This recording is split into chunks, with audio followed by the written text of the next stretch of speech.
Maligayang pagbabalik sa Rex Recap.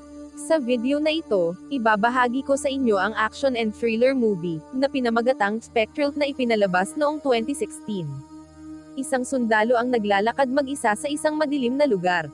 Kahit na hinihingi ng protocol na maghintay siya ng suporta, nagpapatuloy siya at pumasok mag-isa sa isang gusali. I can't wait for backup.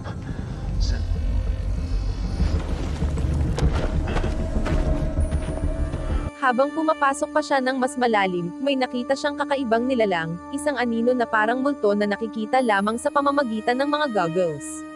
Bago pa niya ito maiulat, dumaan ang nilalang sa kanyang katawan at agad siyang namatay. Naipadala pabalik sa base ang kanyang huling mga sandali. Samantala, isang lalaking nagngangalang Klein ang naghahanap ng isang bagay sa isang junkyard. Pagkatapos matagpuan ang hinahanap, bumalik siya sa kanyang laboratorio, kung saan tinapos niya ang kanyang pinakabagong imbensyon, isang wave-based na aparato na kayang magwasak ng materyales nang hindi hinahawakan. Matapos ang isang pribadong demonstrasyon, nakipagkita siya sa mga opisyal ng militar. And you tried this on living things? We'd like you to test it. Any volunteers? Well, we'll give it a try. Di nagtagal, dumating ang utos na ipadala siya sa Moldova para ayusin ang mga teknikal na problema kaugnay ng kanyang goggles. Paglapag sa US military base, nakilala ni Klein sina General Orland at CIA agent Fran. Ipinakita nila sa kanya ang mga naitalang video mula sa iba't ibang goggles ng mga nasawing sundalo.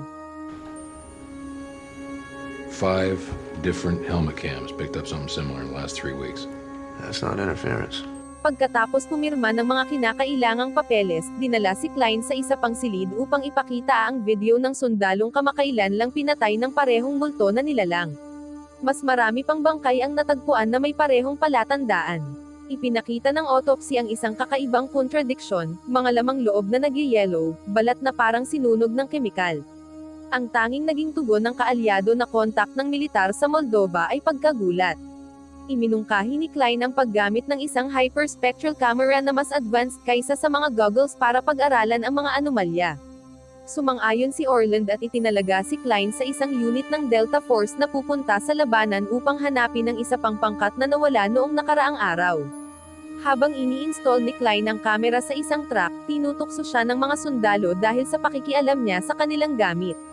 Agad silang pinatigil ni Kapitan Cabrera, isang matagal na kaibigan, at pinaalalahanan na teknolohiya ni Klein ang bumuo sa mga truck na iyon. Gayunpaman, hindi ganoon kainit ang pagtanggap ni Major Sessions at sinabihan si Klein na sana hindi na muling mabibigo ang kanyang mga kagamitan.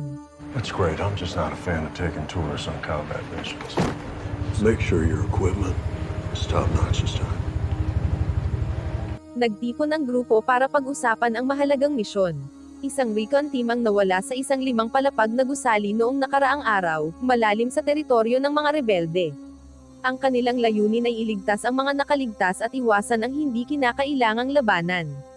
Ngunit kung lalabas ang mga anomalya, dapat silang likulin. Matatag si Fran sa kanyang paniniwala na ang mga anomalya ay mga kalaban na sundalo lamang na nakatago. Pinatitigil niya ang anumang pagtatangka ni Klein na magsabing iba ito. Dr. Klein will be monitoring your helmet cam feeds. Stay on comms, get your gear.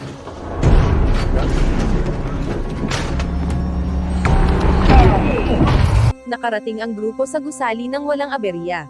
Walang laman ang mga unang silid, ngunit habang lumalalim sila sa loob, nagsimula silang makakita ng mga bangkay, mga kakampi at kalaban, pare-parehong patay sa nakapangingilabot na paraan, nagyelo sa loob, ngunit sunog sa labas. May napansin si Cabrera sa mga sensor. Natagpuan nila si Sergeant Comtock na nagtatago sa ilalim ng isang nakabaligtad na bathtub.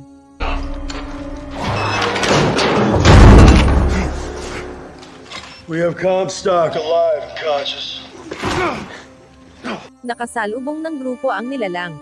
Isa sa mga sundalo ang nagpaulan ng bala nito, ngunit hindi ito natakot. Dumaan lamang ito sa kanya at agad siyang napatay sa pagdampi. Pagkatapos ay binalingan nito ang iba. Walang silbi ang putok, at isa-isang bumabagsak ang grupo. Pinilit sila ni Klein na umatras. Tumutol si Fran, sinasabing kailangan pa nila ng karagdagang datos, ngunit iginiit ni Klein na wala ng saysay ang lahat kung mamamatay silang lahat. All units evacuate now! Let's go! Get back to the truck!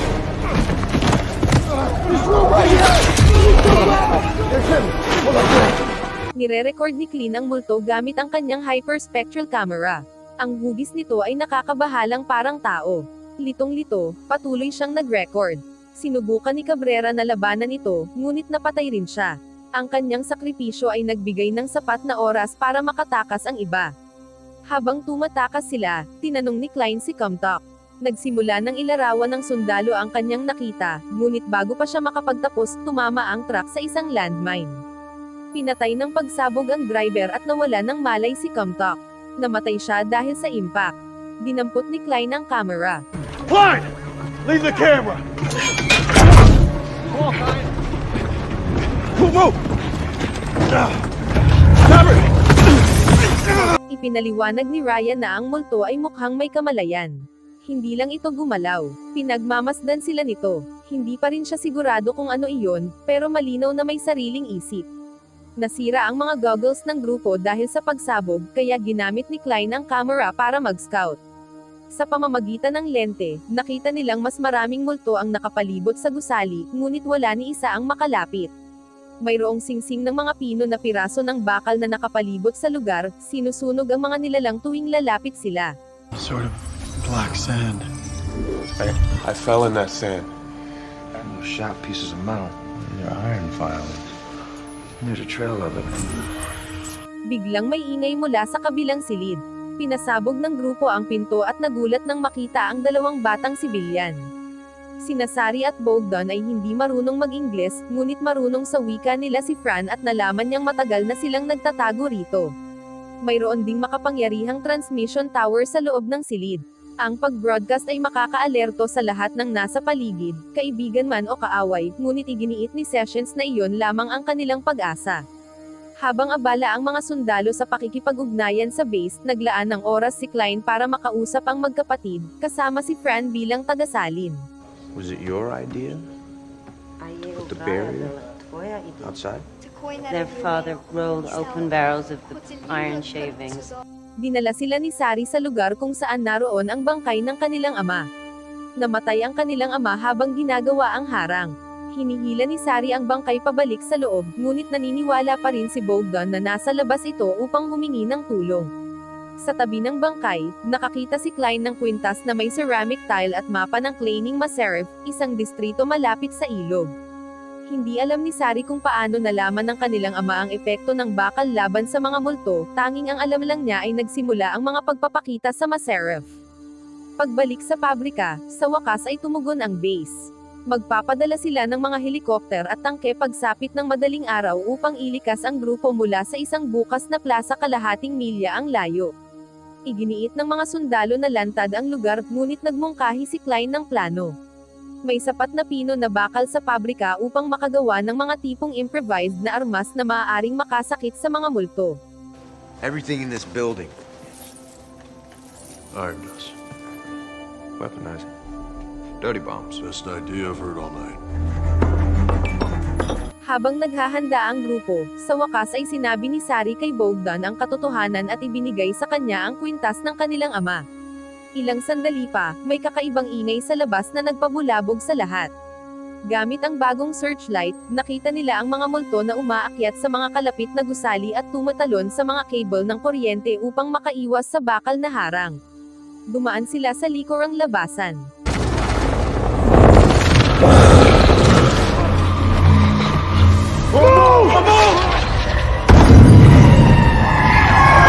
Gumana ang bagong bala, nasasaktan ang mga multo at bumabagal ang kilos nila. Nagpaputok pa ang grupo ng karagdagang bala sa himpapawid na nagpakalat ng usok na may halong metal. Nagbigay iyon sa kanila ng oras. Sa wakas ay narating nila ang plaza at nagkubli sa isang inabandonang bus.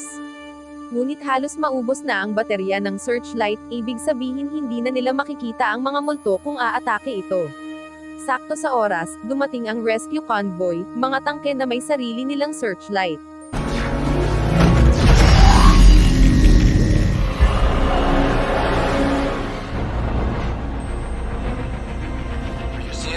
Inatake ng mga nilalang ang mga bagong dating na sundalo at inaatake pa ang mga tangke, binebasag ang kanilang mga searchlight. Pero may kakaibang nangyari, hindi sila makalusot sa mga bahaging gawa sa ceramic. Napansin ito ni Klein. Habang naghahanda ang mga nakaligtas na tumakas muli, napagtanto nilang nawawala si Bogdan. Nahulog niya ang kwintas at bumalik para hanapin ito. Hinabol siya ni Sari, pero bago niya maabot, dumaan ang isang multo sa katawan ng bata. Bumagsak siya.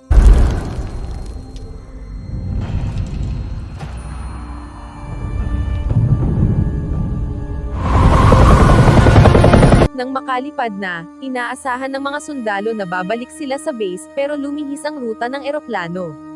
Ipinaalam ng piloto na sinalakay na ang base. Pupunta sila sa isang ligtas na bunker na ginagamit bilang refugee zone. Mula sa helikopter, ang mga kalye sa ibaba ay puno ng lumalaganap na kaguluhan. Laganap ang mga multo, nagdudulot ng pinsala sa buong syudad. Pagdating, agad itinaas ng mga gwardya sa bunker ang kanilang mga armas, hindi sigurado kung sino ang mga bagong dumating. Mabilis na nagsalita si Fran sa kanilang wika at pinakalma ang sitwasyon, kaya't pinapasok ang grupo. Habang nililibot ng mga sundalo ang lugar para palakasin ang seguridad, sinamahan ni Klein at Fran si Sari sa mediko. Tinamaan siya ng shrapnel sa pagtakas at kailangang gamutin ang sugat. She was. What did your father do? He worked with ceramic. He made containers for Maserati. Suddenly, Biglang yumanig ang silungan dahil sa malakas na katok.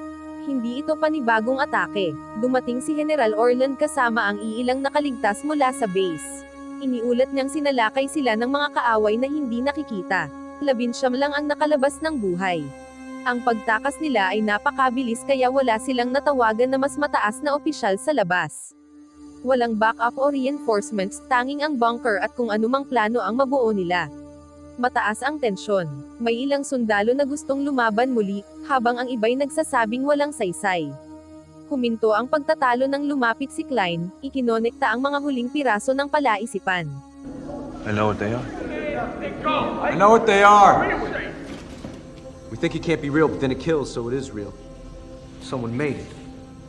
Naalala ni Klein ang prototype na ginawa niya bago pa nagsimula ang lahat, isang aparatong kayang maglabas ng nakatutok na plasma discharges. Kaya nitong guluhin ang molecular structure ng mga Spectre. Sa mga supply na nabawi ng grupo ni Orland at sa mga electronics na makukuha sa bunker, iminungkahi ni Klein na bumuo ng maliit na arsenal. Agad na kumilos ang mga sundalo, naghanap ng mga gamit, wiring, at ekstrang teknolohiya. Kabilang sa mga nakuha nilang kagamitan ay isang robot unit na tinawag nilang Mechanical Rottweiler. Nilagyan nila ito ng bagong hyperspectral searchlight upang magsilbing mobile recon. What does it fire? It's a focused energy pulse. Should break down condensate. Single largest power plant in the region. Habang kinokolekta ni Fran ang impormasyon mula sa mga lokal at minamapa ang pinakaligtas na ruta, gumuhit ng plano ang grupo upang salakayin ang pinagmulan, ang Maserev. Mahina ang moral ng lahat pero nagsabi si Orland ng masiglang talumpati upang pasiglahin ang mga tropa. Pagdating ng bukang liwayway, umalis sila. Pinangunahan ng Rottweiler ang pagsalakay, iniilawan ng searchlight ang panlabas na plataporma ng planta ng kuryente. Lumitaw ang unang pag-atake ng mga Spectre, at pinakawalan ng grupo ang kanilang mga bagong armas. Naging epektibo ang prototype ni Klein. Ang mga Spectre na tinamaan ng bagong armas ay naglaho, pinatunayan na gumagana ang teknolohiya. Sa tagumpay na iyon, bumaba ang natitirang mga unit mula sa mga helikopter at sinakop ang nakapaligid na mga plataporma.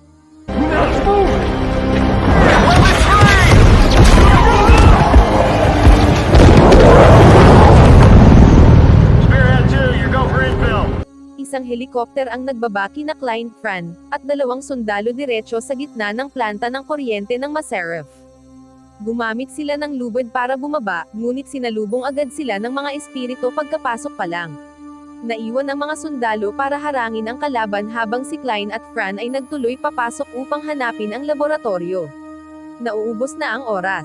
Narating nila ang isang pinatibay na pinto, at mabilis itong nabuksan ni Fran, kaya nakapasok sila sa loob ng laboratorio.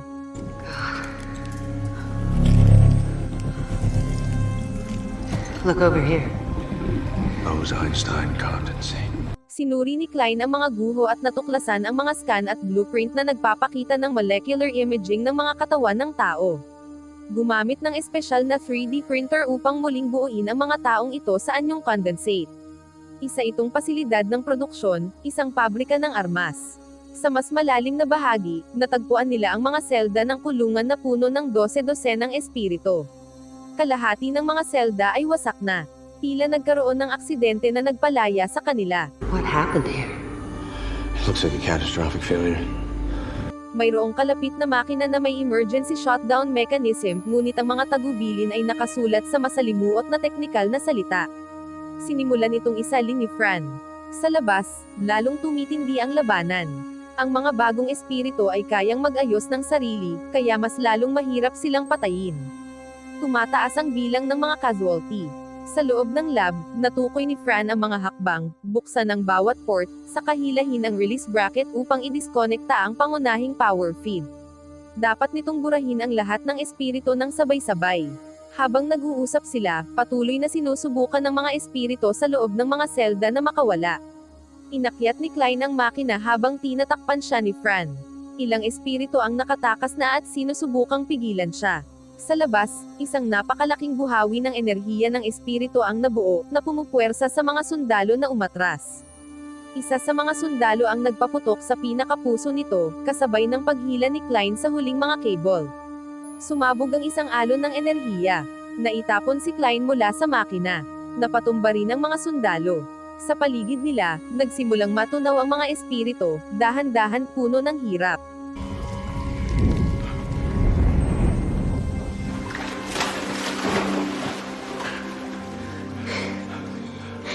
It's over.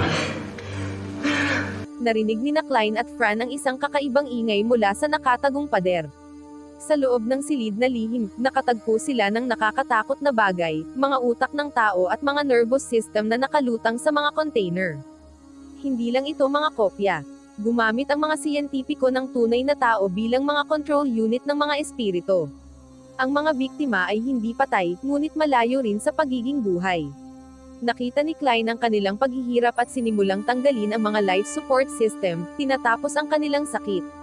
Nag-aatubili si Fran at pinagsabihan si Klein dahil mga tao din sila. Sabi lang ni Klein, hindi na sila maililigtas pa. Kailangan niyang gawin ito para iligtas ang mga natitira nilang kasamahan. Matapos maalis ang banta, iniligtas ng militar ang mga nakaligtas at inilipat sila sa bagong base. Hindi nagtagal ang kapayapaan. Ilang araw lang ang lumipas, dumating ang mga utos, gusto ng Washington na makuha at pag-aralan ang Spectre technology mula sa planta ng kuryente upang kopyahin at paramihin ito. They don't stop, do they? I don't think they know how. Nagpaalam si Klein kina Orland at Fran. Bago siya sumakay ng eroplano pauwi, nagpasalamat sa kanya si Sari, na sa wakas ay kumpiyansa na sa kanyang Ingles. Umalis si Klein, iniiwan ang larangan ng digmaan kasama ang iba. Wow naman! Doon nagtatapos ang pelikula mga idolo, salamat sa inyong panonood.